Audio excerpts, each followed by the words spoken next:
Good afternoon and welcome. I'm Maureen Conway, Vice President at the Aspen Institute and Executive Director of the Economic Opportunities Program. It's my pleasure to welcome you to today's conversation, a job quality agenda for building back better, an action platform for 2021 and beyond. This conversation is part of the Economic Opportunities Program's ongoing Job Quality and Practice discussion series, in which we explore practical ideas for improving the livelihoods and lives of working people all across the United States. I want to thank Prudential Financial for their support of this series of webinars. I also want to thank Prudential Financial and the Ford Foundation for their support of our Job Quality Fellowship. In the fellowship, we brought together two cohorts of fellows and intentionally brought together innovators from diverse lines of work, from private business and public agencies, from labor unions and education institutions, from workforce development and economic development organizations, from community development finance institutions, and more, and from diverse communities from all across the country. And we brought these fellows together to discuss the challenges of job quality and practical strategies that they're involved in and that others can be involved in for improving jobs. This group shares a belief in the central importance of job quality and a perspective that a variety of institutions and organizations can play a role to improve the quality of jobs. We don't need to accept jobs just as they are. They can be better, and we can all play a role in making them better. Today's event draws on conversations among these fellows last fall about the role of federal policy in shaping labor markets and opportunities for jobs. The fellows developed a shared statement on how policy can help, and I hope many in the audience had a chance to see that statement when we publicized it earlier this year, but my colleagues will share it in the chat for your review as well. I will note that we began this work on a policy agenda when we did not know who the next president would be. But 2 days ago, in his America United inaugural address, President Biden noted the common objects we as Americans love that define us as Americans. And he noted there were opportunity, security, liberty, dignity, respect, honor, and the truth. And I think we all do share those, and they're very relevant to the work we've been doing in the Job Quality Fellowship. For a truth that we have been grappling with in the Job Quality Fellowship is that too many jobs in the United States, quite simply, are not good jobs. They don't offer enough to live on with dignity. They don't provide people with security, and they don't provide the freedom, people the freedom that they want to control their own lives and live lives they value. They leave too many people living in fear of being fired or let go for events well beyond their control, fear of not being able to pay their bills, fear of being unable to care for their family. Building better jobs is a critical component of addressing the country's cascading crises that President Biden discussed, and of building resilience so that we can withstand future crises. So today, I'm very excited that we have 3 of our Job Quality Fellows with us to talk about opportunities for a new administration and a new Congress to push forward a new set of policies to make work for everyone. Now more than ever is a time to push for and invest in quality jobs. But before we start, I just want to do a very quick review of our technology. All attendees are muted. We very much welcome your questions. Please do use the Q&A box on the bottom of the Zoom window for questions. We're thrilled with the participation in today's event, and we also will try to get to as many questions as possible, as well as the questions you sent us in advance in the registration. I also encourage you to use the chat function to share comments and to share resources. We'll be sharing resources in the chat function. Please share your resources on job quality with us and with your fellow attendees as well. We encourage you to tweet about this event. Our hashtag is job quality. And if you have any technical issues during this webinar, you can chat with the Economic Opportunities Program or email us at eop.program@aspeninstitute.org. This webinar is being recorded and will be shared via email and posted on our website. This webinar also includes closed caption. And I'm now going to turn to our speakers. There's bio information on our website, so I won't go into great detail. Please do take a look at their bios. They're terrific. Joining us today, we have Betsy Beeman, CEO of Coastal Enterprises, Inc., and she's from the 2017-2018 cohort of fellows. Jose Corona, Vice President, Programs and Partnerships at Stephen and Aisha Curry's Eat, Play, Learn Foundation. He'll correct my pronunciation. Also of the first Job Quality Fellows cohort. And Karen York, CEO, Job Opportunities Task Force in Baltimore, and in the 2018-2019 Job Quality Fellows cohort. So welcome to all three of you. Delighted you can join us today. As mentioned, there's difference in perspectives, priorities, and approaches held by the individual fellows, but there was a strong consensus on the urgent need for action at the federal policy level to address job quality, and I think you'll see that reflected in the statement. And I just wanted to note that the agenda includes lots of different actions. There were lots of actions that we couldn't get to agreement on, and they weren't included. So please do take a look at the statement. But Karen, let's just jump into our conversation and let's start with you.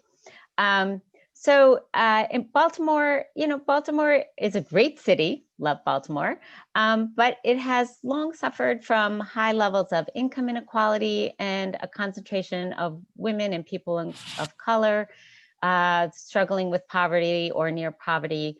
And that was before the cascading crises of 2020 and the fallout for our economy. So what do you see as a focus for action that would really make progress that matters for the communities that you work with? And also just if you could tell us a little bit about Job Opportunities Task Force and how your work relates to job quality, that'd be great. Sure. So thank you, Maureen, for the question, and of course for the opportunity to participate in this amazing discussion and to join my esteemed panelists, my fellow panelists and fellows. So Job Opportunities Task Force, JOTF is our acronym. Our focus or our mission is to help low-wage workers advance to high-wage jobs, simply put. We focus on supporting programs and policies that increase access to skills, job opportunities, and higher wages. We do that using a three-pronged approach: program development. We run a pre-apprenticeship construction training program that focuses very heavily on skills training in electrical, carpentry, and plumbing, but also focuses heavy on case management, intensive case management. We administer and run the Community Bail Fund for Baltimore City to ensure that individuals who are impoverished are not incarcerated due to their poverty.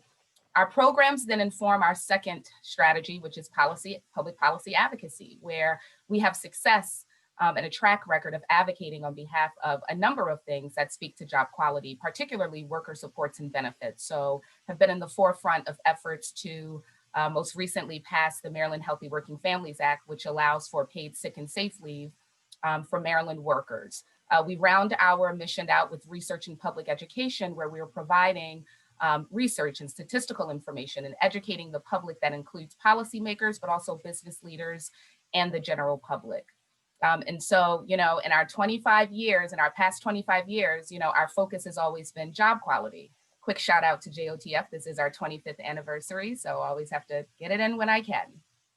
But back to the original question, Maureen, and it's a really good question. Of course, a $15 minimum wage is key, right? Like, states have been pushing for this for years. But we're now at a point where we've realized that that's a great first step, but so much more is needed. And what's needed really is access to quality jobs, good quality jobs, and quite honestly, a focus on barrier elimination. Again, as over our 25-year history, and especially now, JOTF, we are reminded that so much work remains in this space in terms of access to good quality jobs, regardless of race or place. And in order to get to this idea of meaningful economic security and mobility, we have to take a holistic approach. We've seen the pandemic has devastated businesses, but especially workers, and particularly Black workers, and particularly Black women.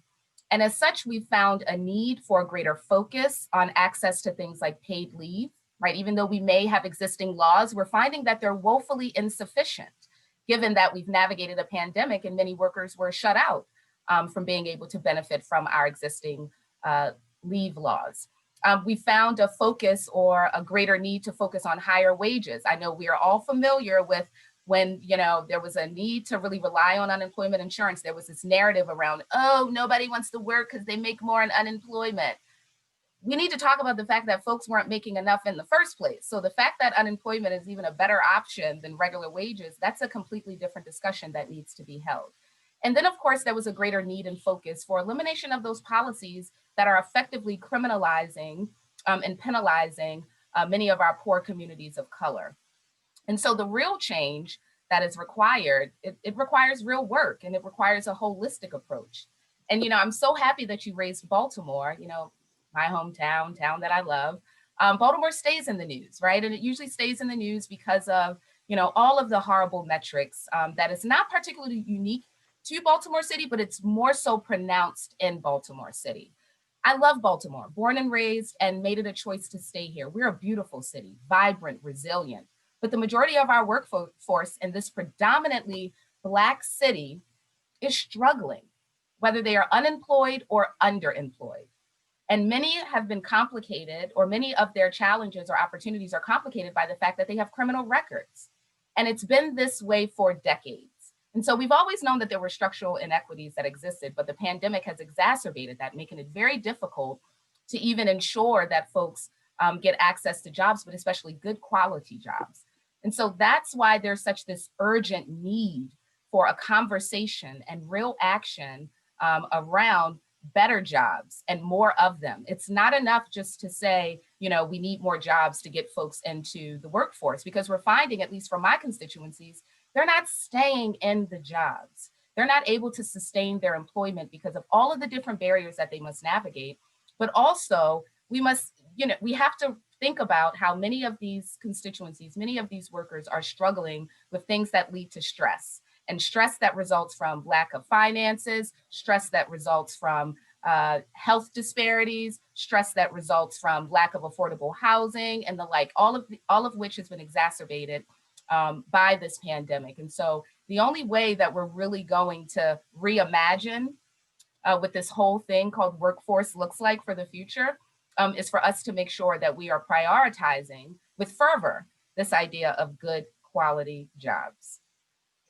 Thank you, Karen. That was amazing. And that sort of just lays the foundation for, I'm sure, what we'll be talking about in the ways in which good quality jobs intersect with so many issues people care about, from criminal justice reform to good health. And so a lot there that we'll be coming back to. Betsy, let me come to you next. You're a state and national leader in the community development finance world. You have a vantage point from a state with a rural economy. How do you think about what's going on in Maine and the prospects for recovery? And what are the key things you would emphasize from the job quality agenda relative to the kinds of work you do every day? Sure, thank you. It's great to be part of this conversation today, Maureen and Jose and Karen. Yeah, so just for a little context, Maine has lost more jobs on a percentage basis than it has in any recession in the last 50 years. And where our economy is its structure is very much oriented to not only a largely small business economy, but small businesses that require person-to-person contact, like tourism and restaurants and small scale manufacturing. So as we've seen the pandemic and the economic downturn progress, some of our industries have fully bounced back, but a number of those that I mentioned, plus sort of retail and services, workers have been displaced in significant numbers. So to give you a sense of scale, more than 100,000 non-farm jobs were lost early in the pandemic, and that was 1 in 6 jobs in the Maine economy. And we're still, employment is still lower, 8% lower at the end of this past year than last February. And I think in addition, it's clear that the pandemic and the economic downturn are having the greatest impact on low-wage workers and disproportionately on people of color and women. So to build back better, you need to build job quality and equity into the strategies pretty specifically. And as you noted, Maureen, we sort of look at these issues from a rural and a small business perspective. We work with and finance micro and small businesses and sole proprietors and advocate for policies that really to generate more broadly shared prosperity. And many of these small businesses are led by women, immigrants, and refugees, and rural entrepreneurs, business owners who are often low income themselves, or certainly in the sort of low to moderate income range. In our work with them, we integrate a good jobs framework, which is not only including a living wage, but basic benefits and a fair and engaging workplace with opportunities for skill building. And to give just a sense of scale, like last year, we worked with 120 companies representing a little over 1,700 workers. Over half of them paid a living wage to all frontline workers.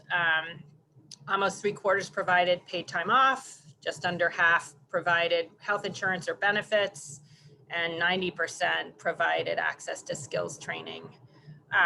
And we find that with our team's help, we can help these small businesses boost the quality of their jobs in ways that also decreases employee turnover, increases worker productivity, and ultimately sort of contributes to those businesses being profitable and sustainable. And so for those of you on the call who work with much or think about or partner with or regulate much larger companies, these numbers may be very unimpressive. You may be concerned, as we are, that not more of them provide a living wage. But when you think about who they are, they're a baker, a woman who has started a home-based childcare program, an immigrant who started a painting and carpentry business. They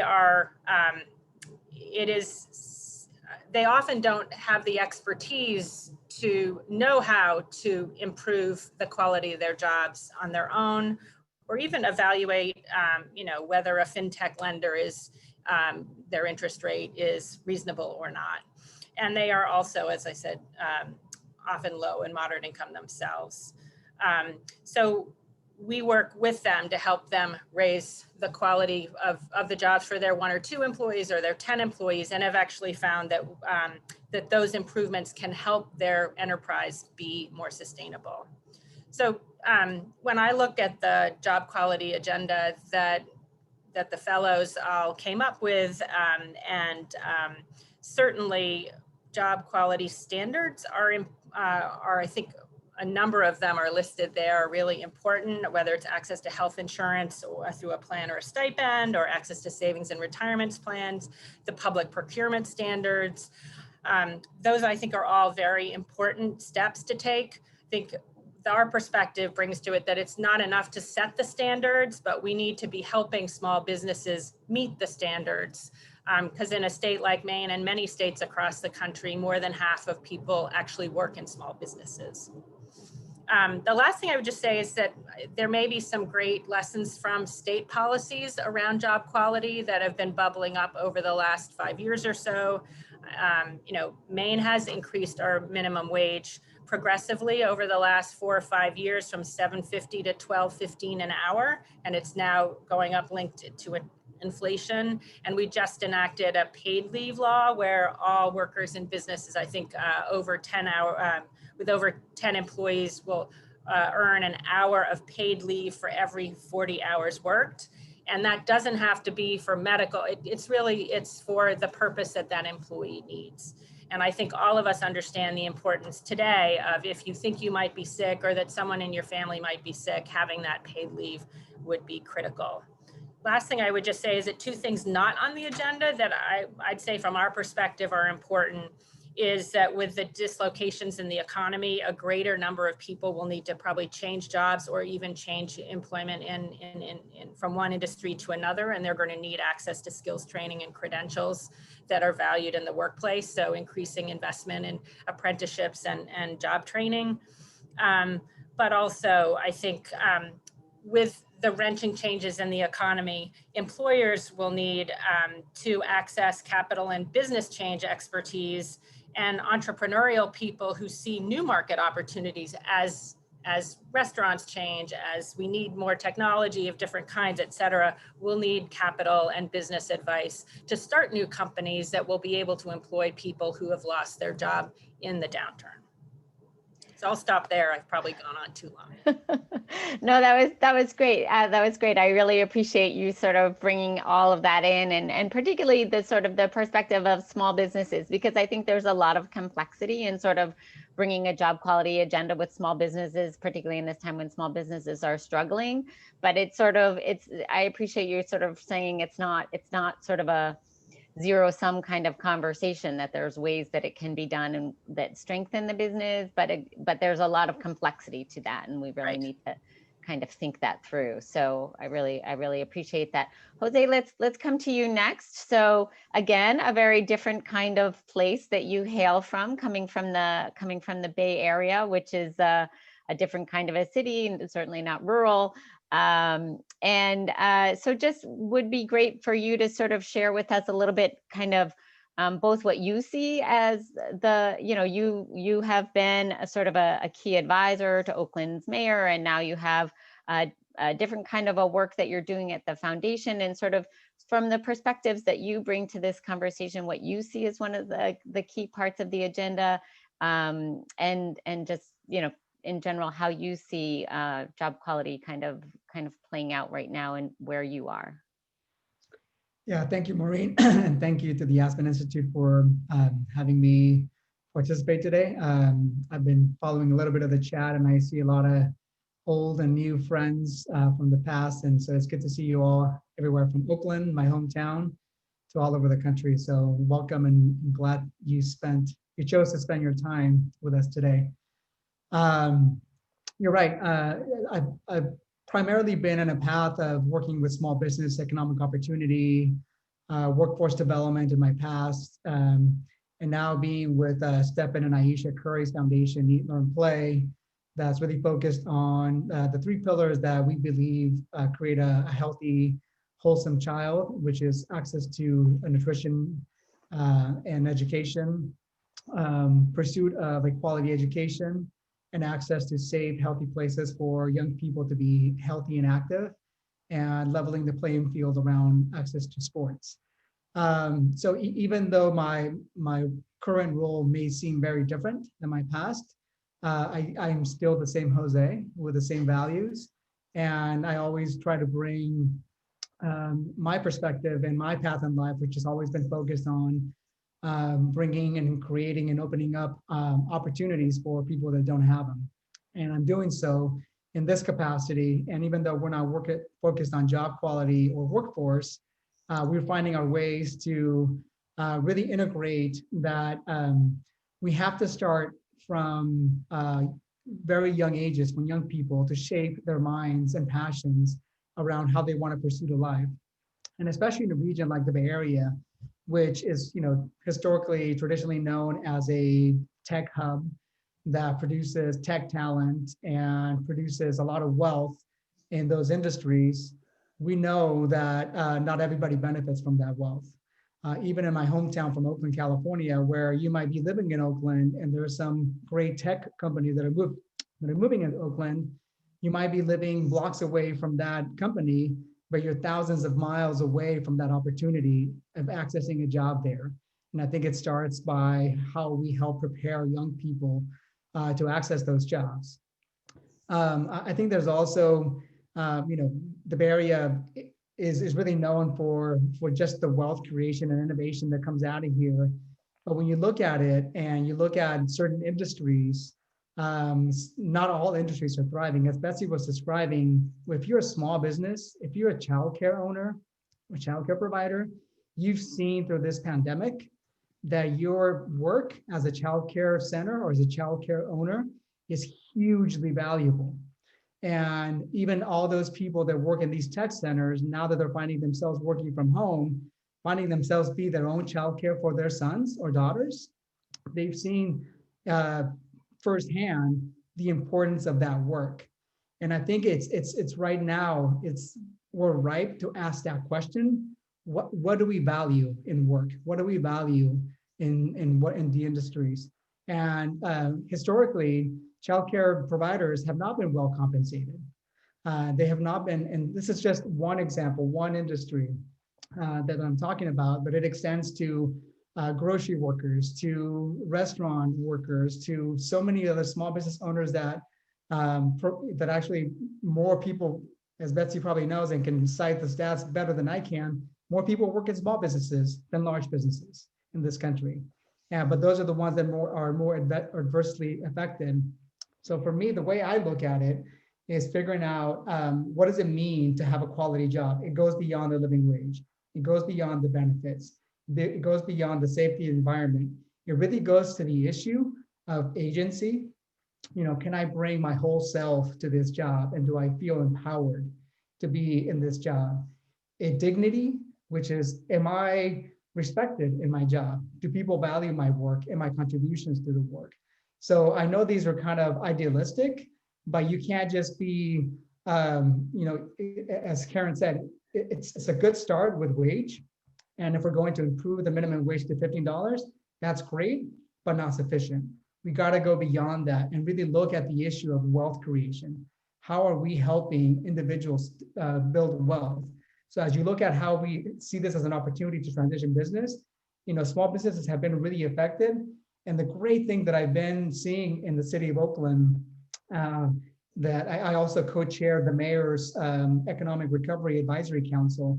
And one of the things that came up is that a lot of these small businesses have seen the value that they add and the value that their employees add to their own business. So that I'm seeing them thinking and talking about how they transition to ESOP models, employee stock ownership, to co-ops, so that in the future, not only the business owner benefits from the business, it actually the employees too. So we have to really look at downstream of how everybody benefits from the economic opportunity that's created.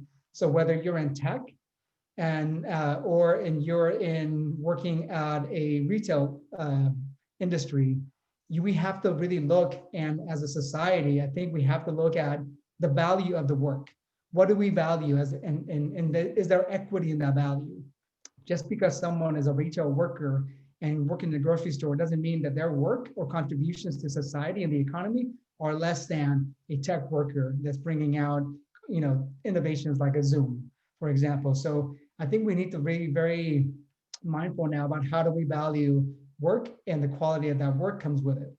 Yeah, thank you, Jose. That's terrific. And, you know, and our audience is already giving us a great and amazing questions. So I'm going to follow up with you actually on one of them, because I appreciate sort of how you laid out what job quality is, and then it goes beyond wages and benefits, and to bring in some of these values, you know, and sort of agency, and people having, you know, sort of being respected for their work and feeling that they have control and are able to contribute.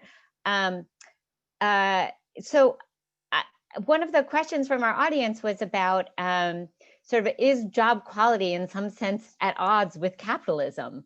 And, you know, we've talked about sort of how it can work, you know, to support business success as well as be good for the worker. But is that, you know, is that right? Or is there something at odds? How would you address that question? I'm going to you, Jose, first, but Betsy and Karen, you can of course chime in. Yeah, I think it kind of goes with what I was saying earlier, which is, you know, well, first of all, the short answer is I don't think it's at odds with capitalism. I think that if business wants to build wealth for everybody, for all to benefit, you know, when the lowest paid worker benefits from that economic opportunity, everybody benefits. So whether CEOs or executives want to see that or not, that's on them.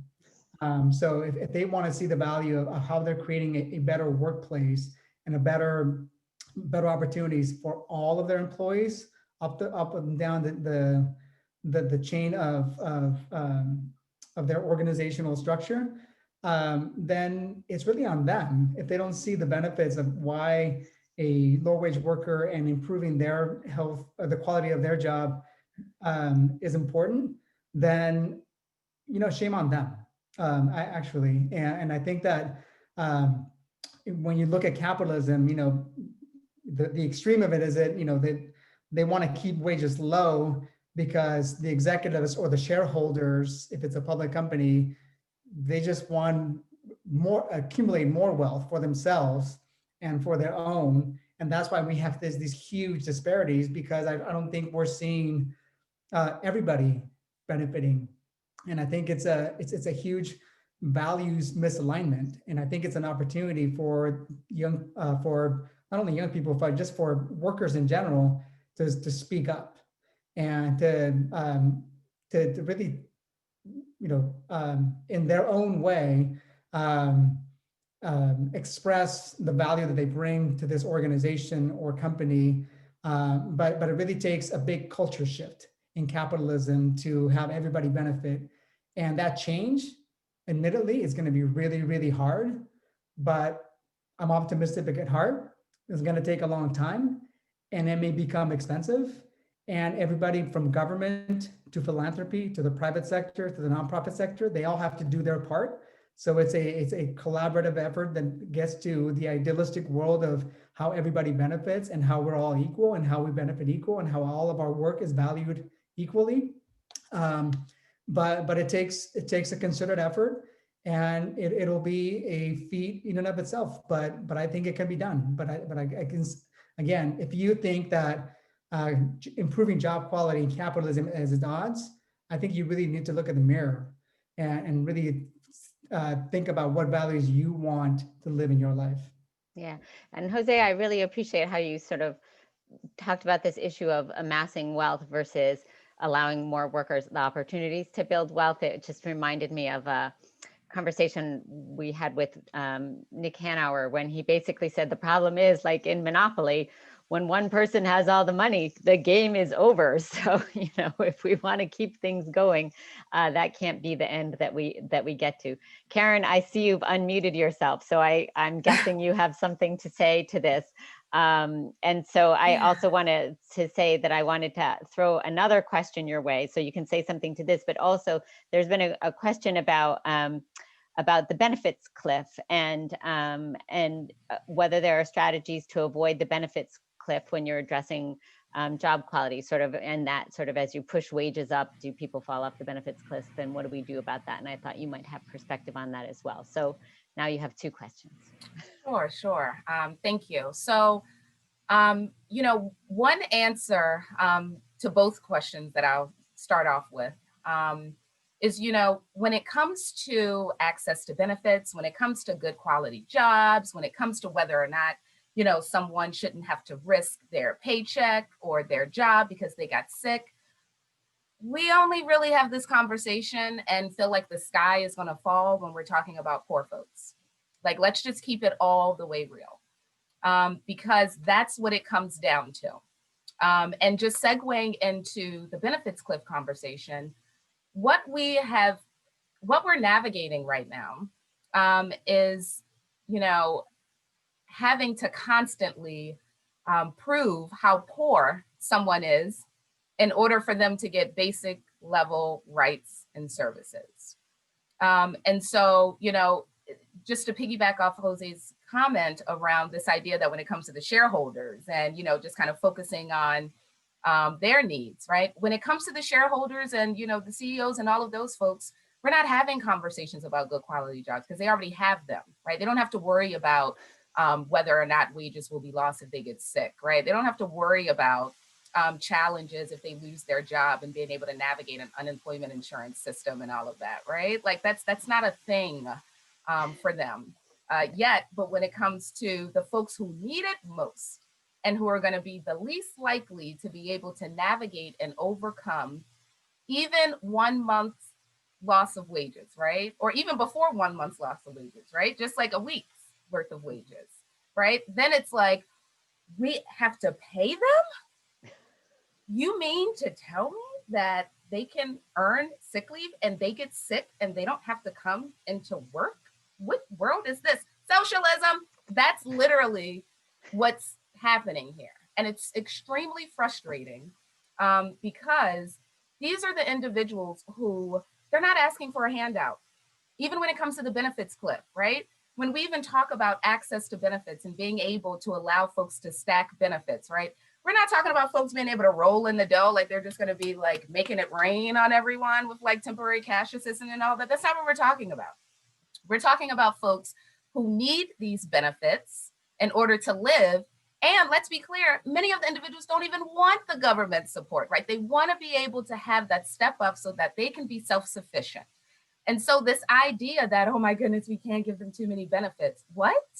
Like that, how is that even a thing? So it's actually very frustrating and borderline offensive to even have to engage in conversations that, you know, all of us are going to experience, but we experience it at different levels.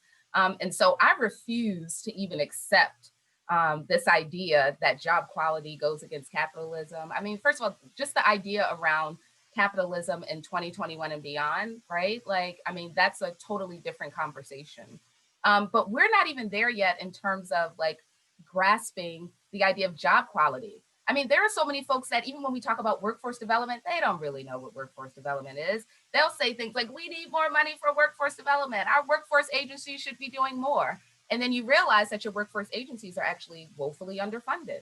You realize that you're woefully underfunding your Department of Human Services and the like outside of, you know, what is already being provided by the federal government. And so, you know, it's what is required now is a reframing and a reimagining of our expectations of each other, of our expectations of our systems, and really start to push the needle on this fact that outside of a pandemic, folks could barely get by.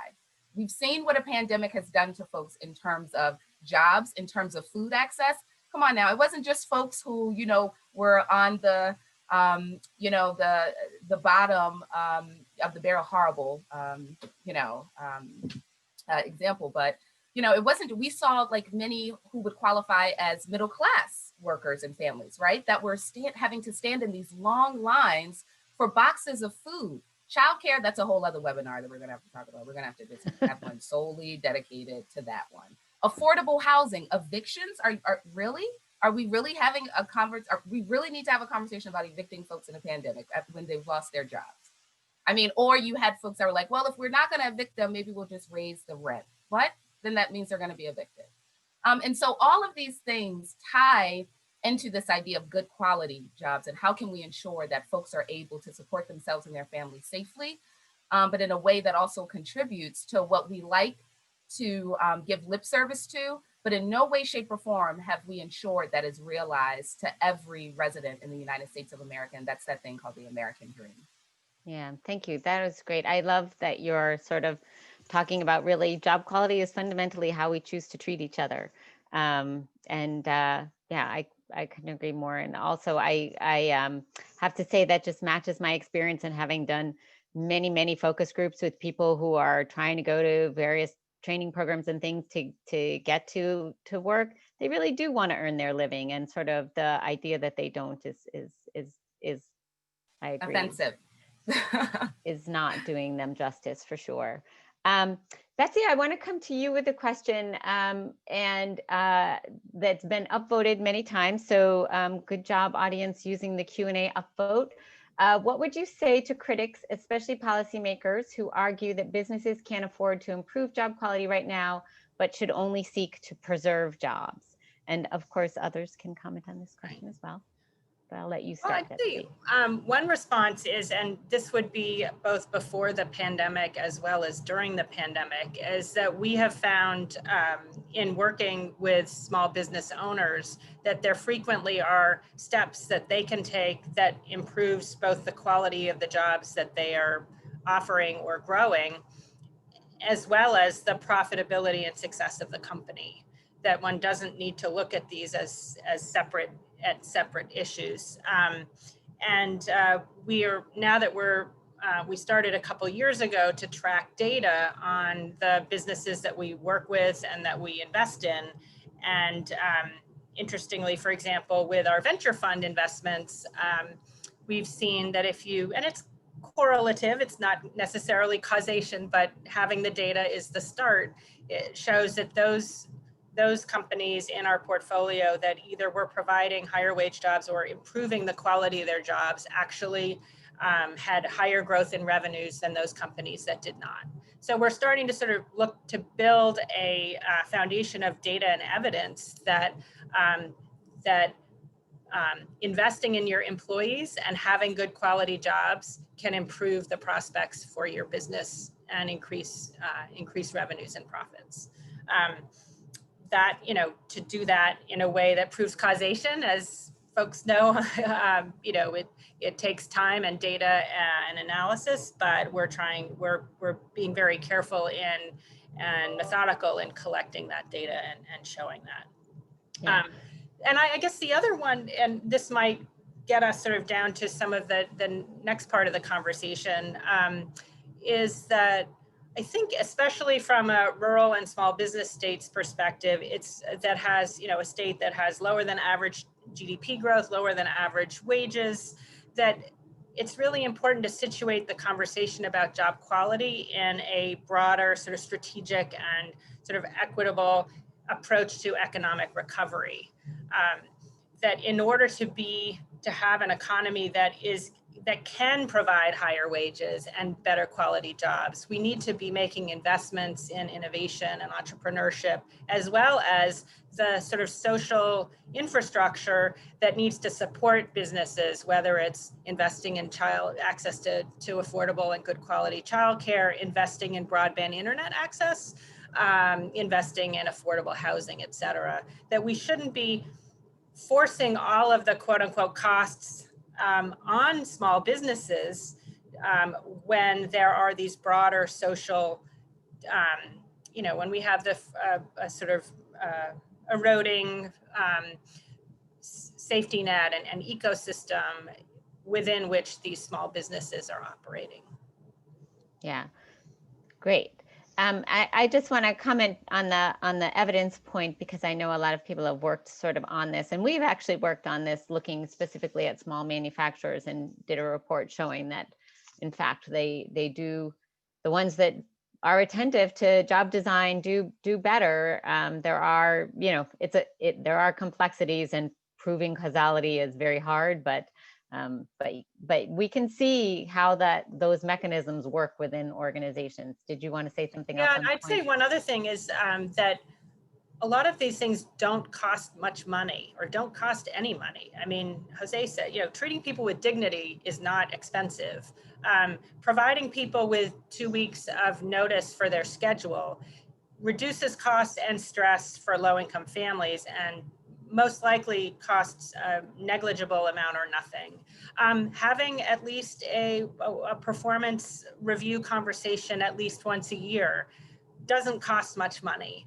But again, they are ways of ensuring that there's a fair and engaging workplace with folks able to work not in a way that they're considered sort of part of the machinery, but they are humans and family members and community members, like everyone in the business.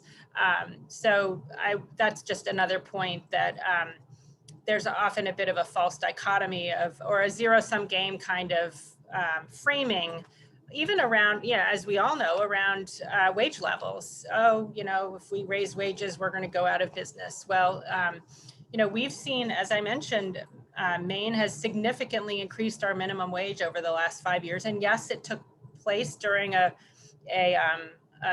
period of time when the economy was successively doing better overall, obviously not necessarily for all members of the economy.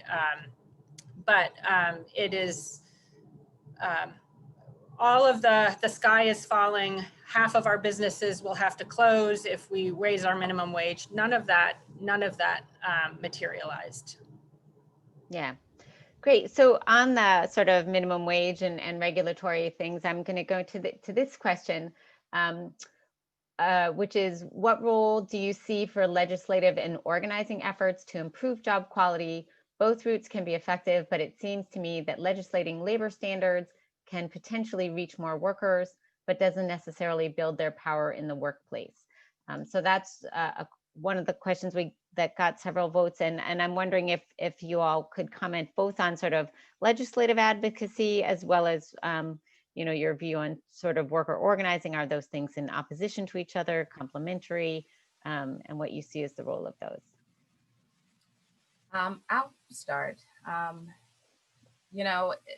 believe that they are absolutely necessary and complementary. I contribute the majority of my success as both a policy advocate prior to me being CEO, but also just the larger success of the organization that I lead, JOTF, to this idea of being intentional with aligning and connecting, or better yet, ensuring that our legislative advocacy is both informed and influenced and even led by workers, organizing. Because the issues that we're pushing, they are not issues that elicit a ton of sympathy. And quite honestly, these are folks who are not contributing to campaigns. You very quickly hear, well, they don't vote. Well, yeah, they probably don't vote. Well, some may vote, may not vote because, they have a conviction that's preventing them from voting, but that's a whole other thing. But some also probably are not voting because you have not given them a reason to vote. And so while I'm not discouraging folks from voting, there's some serious voter apathy that we just have to acknowledge. And so when talking to our policymakers, when it comes to really being able to frame this idea around job quality, because it's difficult, right? I can't, be naive or try to mislead and say that it's an easy thing and we're just, can just slide on through and get it done. No, it's very, very difficult. It's tricky. It requires you to inundate your policymakers with real stories, real experiences of how the existing policies are actually impacting folks, like in real life, real time, and how it's just not working. And then this is what you should be doing to ensure that we're actually doing what you're telling your constituents that you're going to do when you're not in the legislature trying to pass laws that actually don't benefit them. So it's real experience mixed with research. You got to have numbers, you got to have data, you got to be able to prove trends and be able to show not just the impact on workers, but also the impact on businesses. When JOTF talks about our constituency, when we talk about public education, it's not just about educating and advocating on behalf of workers. We have to educate and advocate on behalf of businesses. Why? Because businesses are going to hire our folks. So if I'm training folks, I want to make sure that I'm training according to what you need. And that we're going to ensure that this is going to be a true partnership that actually works for folks. And so how do you, approach research with a different lens that you can attach to your legislative advocacy using those real experiences from workers? And, the third prong, I know we don't want to hear it, but, it's just a thing that you might want to do or consider. And it's just, sometimes you just have to do, a little bit of stalking of your legislators legally, a bunch of shaming of them. And it's going to take a while. It's going to take all of these things because we're not going to really see any movement on real job quality without investing and educating in our small businesses and businesses for them to even adopt and embrace this idea. But also laws have to change, right? Like we know that things really happen in our courthouses and our state houses. And so, the fact that we in Maryland have to go all the way to Annapolis to, beg our legislators, can we please have sick leave so we don't lose our job if we get sick? In Baltimore City, the majority of our issues are handled at the state level. So we have individuals outside of Baltimore City that get to make decisions regarding what happens in Baltimore City, right? And the residents of Baltimore City many times tend to be struggling the most in terms of residents in the city or in the state. And so I can't imagine, I can't see how you can advance successful legislative advocacy without being creative, innovative, and intentional with your organizing efforts. Great, thanks, Karen. And I see, Jose, you have unmuted yourself, so I'll just go to you. from now on, I'm just going to say ditto to what Karen said. Amazing. No. So everything that she said, and the other thing that I would add to that would be that we can't divorce our organizing and legislative push just on the issue of jobs. You have to marry it with advocacy around issues of housing and healthcare, things like that. Because I don't know if you've all heard of the book that's out called The Color of Law, of how housing decisions were actually made intentionally to segregate communities. And a big part of that was to segregate people from accessing good jobs. So when at the federal level, state level, or even local level, your policymakers are making city planning decisions that affect how you affect access to affordable housing, or how it affects you, moving further away and spending that money in transportation for a crappy job in the city.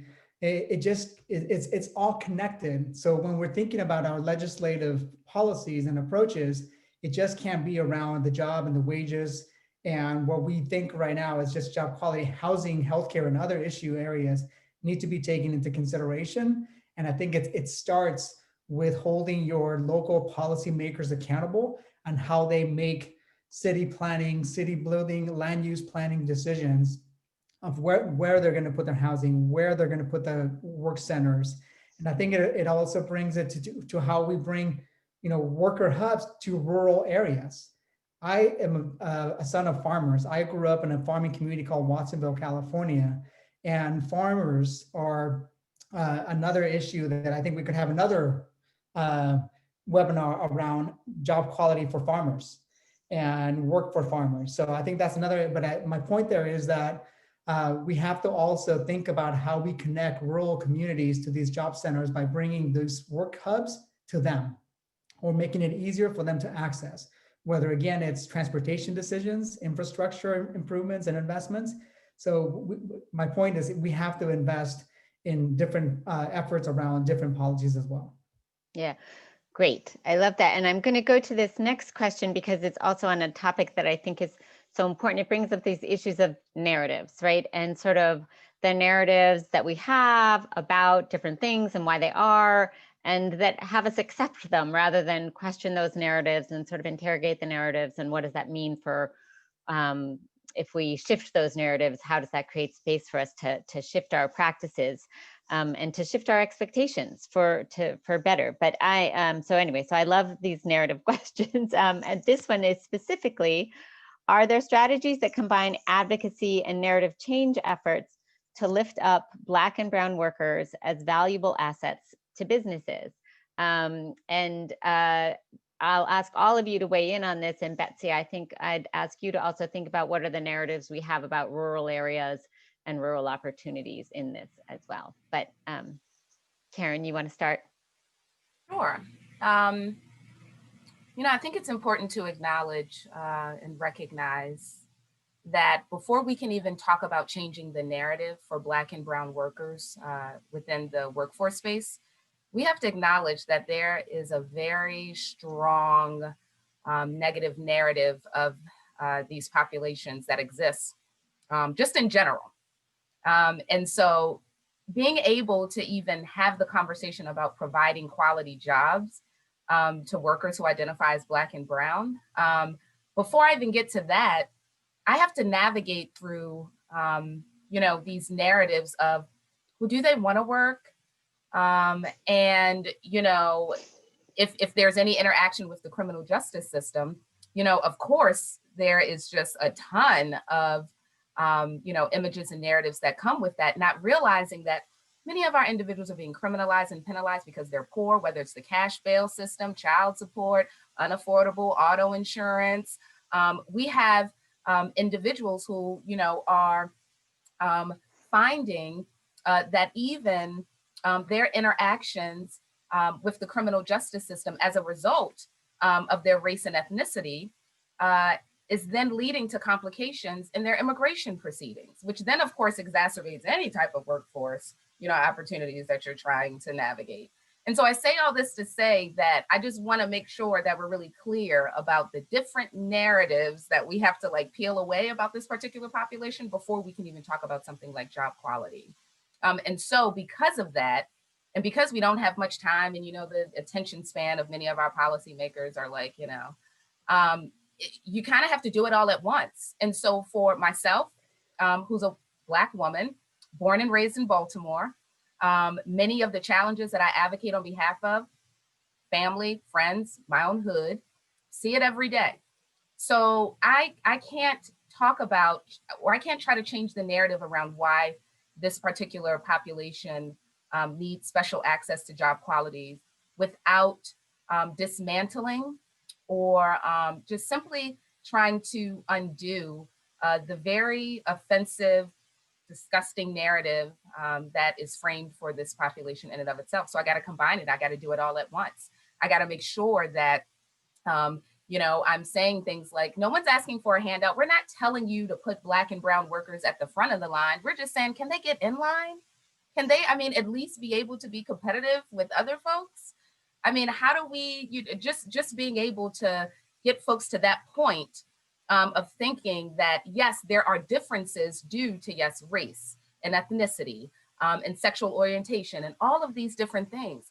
But we are all the same. We want to work. We want to be able to support our families. We want to be able to play recreationally and all of these things. We're not so different. And no, if you pay us good wages, no, we're not going to all of a sudden just, go out and spend all of our money on, whatever you think we shouldn't be spending our money on, but we can't question you on what you're spending your money on. When it comes to benefits and trying to, determine what someone should be spending their food stamps on or their temporary cash assistance on, thinking about just, requiring drug testing and all of these different barriers and work requirements to just be able to get the bare level of service. All of this is specific to this narrative that we have of Black and brown communities that have existed for decades and this actually hundreds of years, right? And so just being able to unravel that, like you gotta kind of do it all together in order to even get to the idea of job quality, unfortunately. Betsy, did you want to comment from on the role? Yeah, as a CDFI, we see our advocacy work as really being driven, I think, by our mission and by what we're learning from our practice. So what we're learning from the entrepreneurs we work with and the folks who work in the small businesses we work with. And it enables us to have I'd say a powerful and respected voice at the state level. Can I stop you for just one second? Because I see in the chat the question of what is a CDFI? So, sorry. A community development financial institution. It's a maybe slightly unwieldy acronym. I always say you can't build a movement around an acronym. So, but we're really, we are mission-driven community development investors. And we primarily serve those small businesses and community organizations that are underserved by the sort of traditional financing and support ecosystem. But because in a small business state, the fact that we have 400 small business loans in our loan portfolio, and the fact that we coach and advise, over around 2,000 entrepreneurs a year, sort of directly, that's big in a small state. And so when we're often invited into policy networks and conversations to bring that expertise, and we bring with it our determination around our mission. So just as two examples, I was appointed to the Governor's Economic Recovery Committee in May, and brought the voice of our mission, and from working with many refugee and refugee and immigrant entrepreneurs, many women entrepreneurs, and obviously rural entrepreneurs, to those conversations. And my colleague Keith Bisson is serving on the Permanent Commission the status of racial and indigenous populations in Maine, which is looking at all of, not all, but investigated or interrogated a long list of bills that were in the most recent legislature that sort of got halted by the pandemic to identify, were they equity building bills, or were there aspects of those bills that needed to be changed, or because they were either sustaining an inequitable system or sustaining barriers that prevent people from moving forward. So we're able to sort of amplify or play a role in those conversations, bringing our mission and bringing the lessons that we're learning from, frankly, 4 decades of work in these communities. I could say more, but. Great. I see that we're, let's see. So, okay. So I'm going to ask one more question about employers, which is, how do you balance meeting employers where they are with their job quality efforts with being able to say no to employers, right? So, and I think what this question is getting at a little bit is something that we have not really brought up that much in terms of the work that you all do, which is some of the power dynamics, right? So a lot of times employers are sort of the more powerful members of a community. So when you're asking for, when you're trying to work with employers to improve job quality, sort of what's your way of sort of setting some standards, I guess, would really be kind of the question. One, we leverage we use the fact that we are an investor to leverage those relationships. When we have, I think I mentioned, we have stood up about 4 venture capital funds over the last 20 plus years. And when we make an investment in a business, they are typically signing what we call an employment and training agreement or a social agreement, where they are committing to make best efforts to ensure that a certain proportion of the new jobs that our capital is enabling them to create will be filled by people with low and moderate incomes. And so when they first meet us, whether with venture capital or small business lending, they know that we care about job quality, and they know that we care about building wealth and for folks to advance in their careers. And so it's not a surprise. And having an agreement like that, which we don't have with every company, it needs to be a company that, that has a significant relationship with us. But if they're not living up to that goal, it's an opportunity to sit down and have a conversation and see how can we help you be successful at achieving this milestone. So I'd say that's leveraging an investor relationship, or even frankly an advisory relationship where we're bringing information and expertise that they're seeing can have value for their small business. Certainly is a way of getting cooperation from small businesses. Obviously very different than working with large corporations. Jose? Yeah, I would say, the other thing that government is also an employer. And I think there's one of the things that government has is the choice of purchasing. And I know this is something that we were talking to Mark Popovich when I was at the mayor's office around how we integrate job quality assessments in our purchasing decisions when we're purchasing from different suppliers, whether it's printing or procuring different kind of services, how we build in job quality standards into those decisions, and asking questions in the RFP process around how do they treat employees, what's the pay structure, what's the organizational structure, things like that, that go into supporting the job quality, but also build into that a big emphasis on prioritizing businesses and suppliers owned by women and people of color. So we were very intentional, and we were right on the cusp of doing it when I left the mayor's office. And I think we worked with Health and Human Services on a contract that we bidded out using that. So Mark, if you're listening, I know you'd be happy to know that that was implemented. So the more to come that. So governments have the purchase of the purse, or the power of the purse, on making purchasing decisions on that.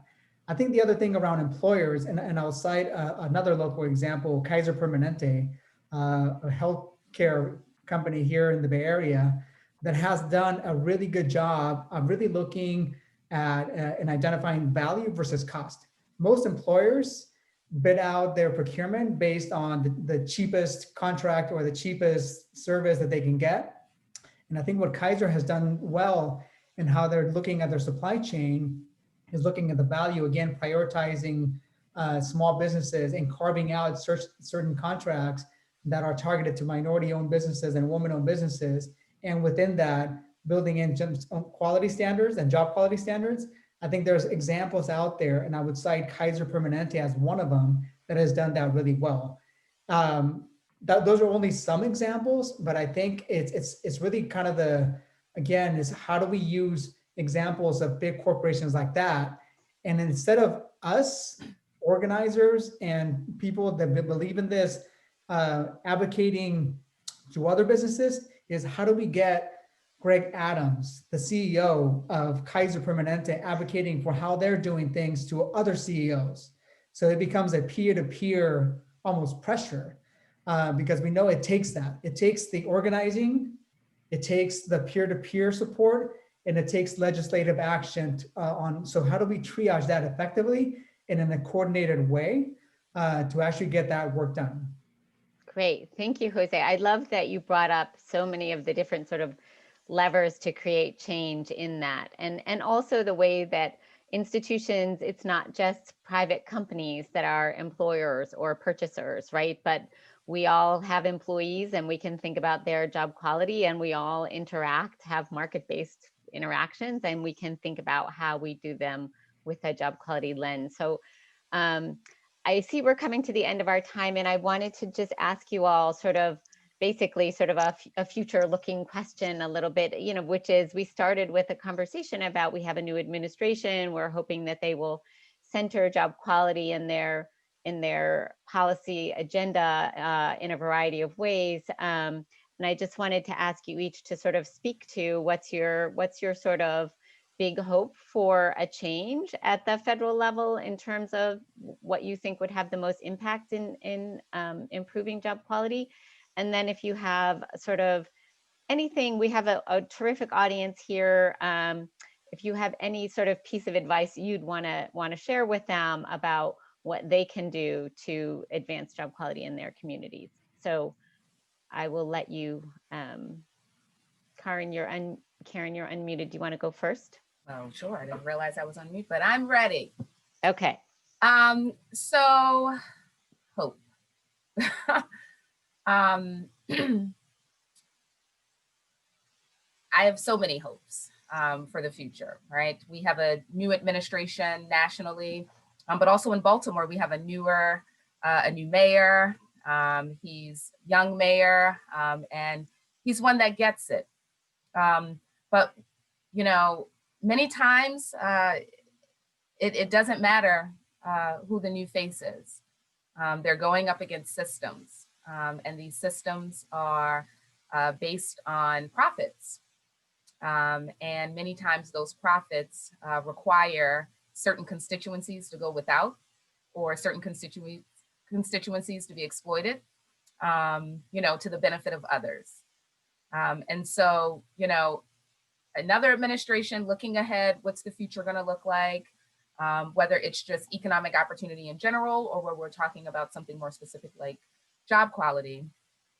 There are a number of, things to want to hope for and hope to see in our new administration. But for me, both personally and professionally, it is past time, so overdue, for any approach to economic development, community development, workforce development, economic justice, It must be led with, and it must, from the very core, reflect and use a racial equity lens. Our essential workers, we found overwhelmingly people of color, underpaid, low wages. This isn't new information. So it's past time for us to keep saying racial equity trainings and start applying a racial equity lens to our policy making. That should also extend to our procurement laws when it comes for our businesses. Many times when you have companies, especially in construction, and they want to be able to compete for these larger projects, and many times, especially, you know, employers of color are going to be more likely to hire from the community. They're going to be more likely to hire people of color. The difficulties that they face in just navigating procurement law and the licensing challenges and all of the different barriers that, quite honestly, if you're a larger, more established, white-led, white-owned entity, you can navigate those a lot easier. You can kind of eat those costs. Whereas for, you know, businesses and entities that are owned by Black and Brown individuals, they are less likely to be able to forego, you know, loss of credit or, you know, lack of access to many of these opportunities. So we can't do any, there's no hope and change and feeling good if we are not giving real attention and intention to applying a racial equity lens to everything we do when it comes to economics. Great, thank you. Betsy. Sure. Well, I guess, I mean, my first hope, and it's almost, I mean, it's obvious, is that we get this pandemic behind us, because we cannot fully recover our economic vibrancy if people are afraid for their health, if people have to be pulling their kids in and out of schools, if you know, frontline workers are afraid for their health every day when they're going to work. So I think that is the first one, and it's great to have an administration that is looking at being strategic and leveraging everything the federal government can do to make sure that that happens quickly. I guess that secondly, I would hope that we could build job quality into the many initiatives that we're likely to see in these infrastructure investments that perhaps we will see, in the transition to a green economy, and that it should not only be job quality, but the investment in workers to enable them to be securing a decent livelihood and advancing in their careers. So building that in. And I guess,